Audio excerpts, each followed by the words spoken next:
Hello, and welcome to the Ripple Effect. I am Selena. So, today's topic is about looks can be deceiving, which we all have heard once upon a time. But I encourage you, ladies, to be more diligent in allowing people to enter your life just based on the exterior.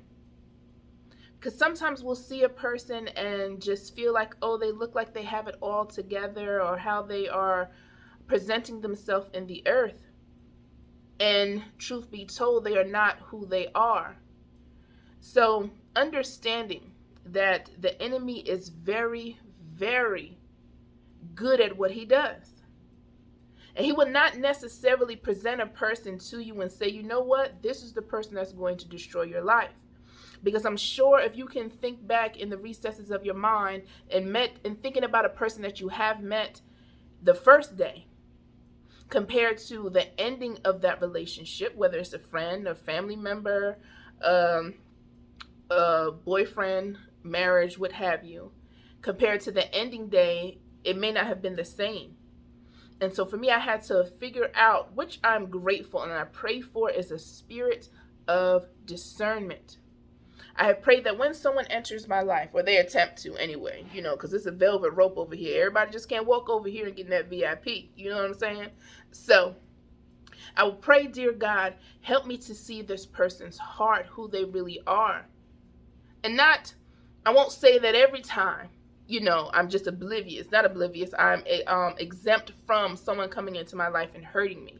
However, I will make sure and say, okay, God, let me pray about this. Let me make sure that at least I'm doing the work, that I'm doing something on my end. Because sometimes we will just allow people to come in our lives, wreck it, tear it all to pieces, like a bull in the china shop, and then be mad. And there will have been red flags along the way, multiple red flags along the way. I know for me, there was this lady in church who I thought was a friend, and it didn't even get that deep, to be honest. I had been to her house, and we had, conversed or what have you. But at the time, I was going through a very difficult situation. And she presented herself to be a friend, like, oh, talk to me about it, tell me all about it, or what have you.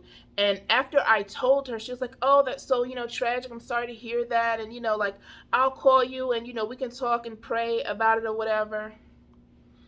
I'm still waiting for my phone to ring. And that was probably, man, I don't know, 5, 6 years ago. She just did not present herself. Well, better yet, she presented herself to be a friend, someone who genuinely cared about what I was going through and wanted to discuss and give me some advice and, just have a real sister moment. And that was not who she was. And because of that, like, it is like I haven't seen her probably since, thank the Lord. But I think there was an incident beforehand, like before I had seen her, she was talking about I laughed because my son told me that my face told the whole story. Because once I realized who she was, there was an event at church.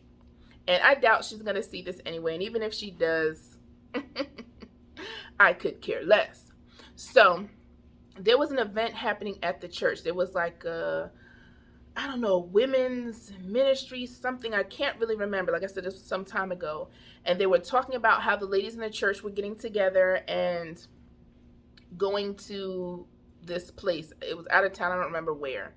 And they had got together and they were booking rooms and everything. And so she was telling me that, her and these other groups of ladies, I don't remember how many it was. It might have been 6 or 8 or whatever. And they were booking the rooms. And then she was like, yes, you can come too. The rooms have already been booked, but you probably can, I don't know, like sleep on the floor or like double up in a bed, I guess, with another woman or something, Do I look like an afterthought to you? I was so like disgusted. Like, I thought we were cool. I thought we were friends in the church. Like, why wouldn't you tell me this up front beforehand, like when y'all were booking rooms and everything? And I say that because I was trying to because while we were talking, we were in church, okay, right in the pews. And I was trying not to really say what I felt at the time. But as my son told me, it was already written on my face. So I was just like, yeah, thanks. All right, appreciate it. Okay, then like phone numbers, okay.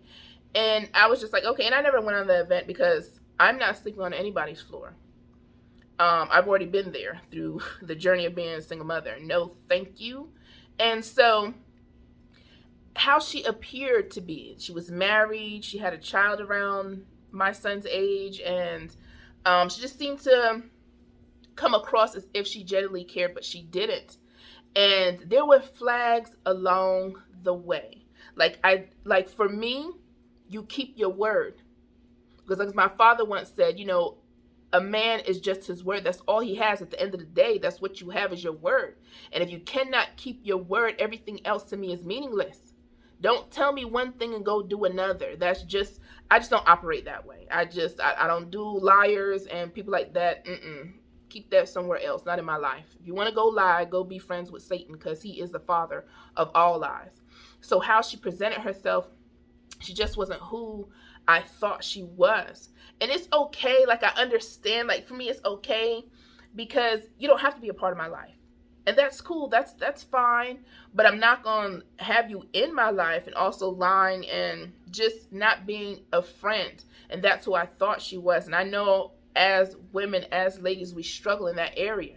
I know for me, I personally struggle in that area, being able to have a close friend, a close person that I could have confidence in and, talk to, what have you, especially in the church, because nobody really shared my plight. So it was very hard to find another single mother or a married woman who didn't think that, let me not even say that. Anyway, it was just hard to navigate in that area.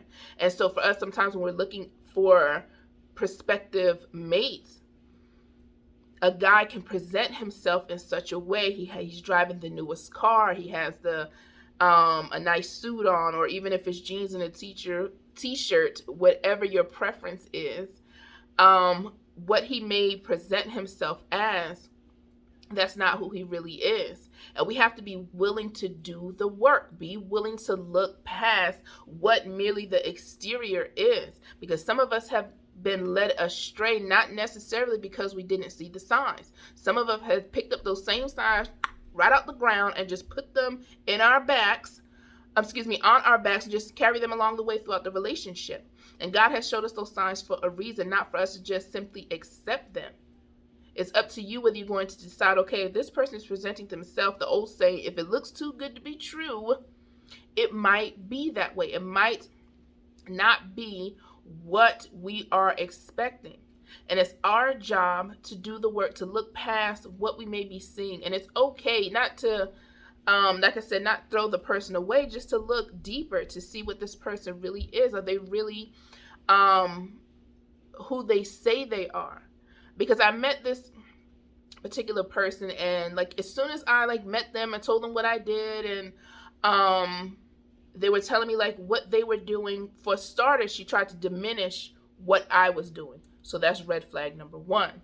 Being that I guess her brand or her following might have been bigger than, well, it is bigger than mine.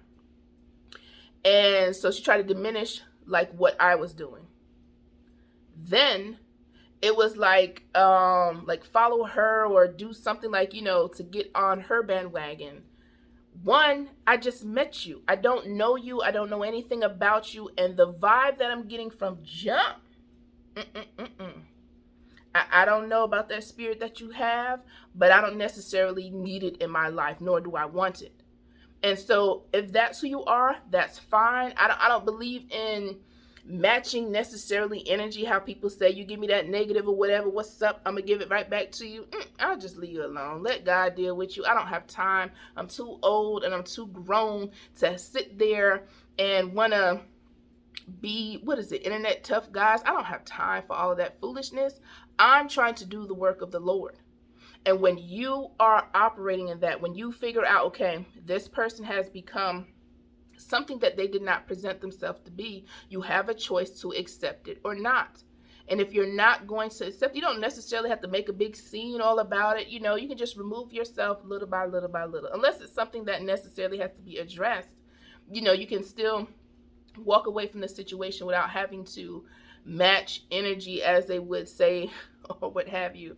But being sure that you do the work, that you look deep, that you pray about it, that you ask for a spirit of discernment, that you ask the Lord to show you a person's heart. Because I will tell you, God will show you.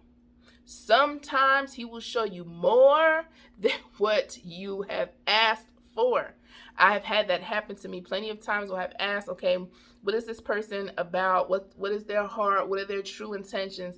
And then when I see it, like, oh my goodness, that is not who they portrayed themselves to be. And it doesn't all the time be something negative. It could be something good about a person's character that I can see as well. So as always, ladies, don't forget to subscribe and join the OAC Nation. And thank you so much for watching.